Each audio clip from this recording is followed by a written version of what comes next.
Είμαι ο Μάνος. Ασχολούμαι με το video editing. Εγώ είμαι ο Άλκης, είμαι γραφίστας. Ξεκίνησα περίπου πριν μία δεκαετία σίγουρα. Ξεκίνησα μέσα στο COVID, όταν κλειστήκαμε, οπότε είπα να κάνω κάτι δημιουργικό κι εγώ. Μου άρεσε να ζωγραφίζω, οπότε είδα να το εξελίξω λίγο. Επειδή κάναμε parkour πιο παλιά και φτιάχναμε βιντεάκια, κάποιος έπρεπε να φτιάχνει τα βίντεο. Έμαθα να δημιουργώ μέσω βίντεο YouTube, γιατί δεν έχει κάτι άλλο από πίσω για να μάθω. Δεν βασίστηκα πουθενά άλλο, μόνο σε βίντεο YouTube. Ξεκίνησε λίγο ερασιτεχνικά. Μπήκα, είδα βιντεάκια, να δω κάποια tutorial ή οτιδήποτε και πήγα στην πορεία πιο εντατικά. Το σημαντικό είναι τα χρήματα. Φοβάται να επενδύσει και τα δικά του χρήματα. Μήπως κλείσει σε κάποιο καιρό, δηλαδή φοβάται να το κάνει αυτό το βήμα.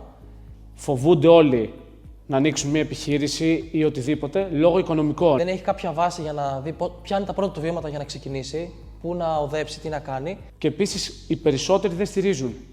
Πας να τους φτιάξει ένα βιντεάκι και σου λένε π.χ. πόσο είναι τόσο.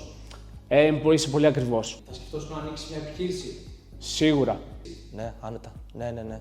Απλά κι εγώ είμαι λίγο φοβάμαι. Να ανοίξω επιχείρηση, σίγουρα πρέπει να ψάξω το μέρος που πρέπει να ανοίξω την επιχείρηση. Σίγουρα θα ήθελα να είχα ένα οδηγό από πίσω για να ξέρω πώς να κατευθυνθώ. Και σίγουρα έναν συνεργάτη. Έμπιστο συνεργάτη. Κάποια έμπιστα άτομα από πίσω μου που να μου βοηθήσουν κι αυτοί, γιατί μόνος σου δεν δημιουργείς, έτσι. Είναι το νομικό κομμάτι, δηλαδή. Το νομικό. Τα δικαιώματα είναι τα πιο βασικά πράγματα που πρέπει να μάθεις. Για τα πνευματικά δικαιώματα. Τι μουσική θα βάλεις. Background από πίσω που μπορεί να χρησιμοποιήσεις που να το έχει φτιάξει άλλος. Δεν το ήξερα από την αλήθεια αυτό το πράγμα για τα πνευματικά δικαιώματα και ήταν ένα πολύ σημαντικό πράγμα που έμαθα από αυτή την ενότητα.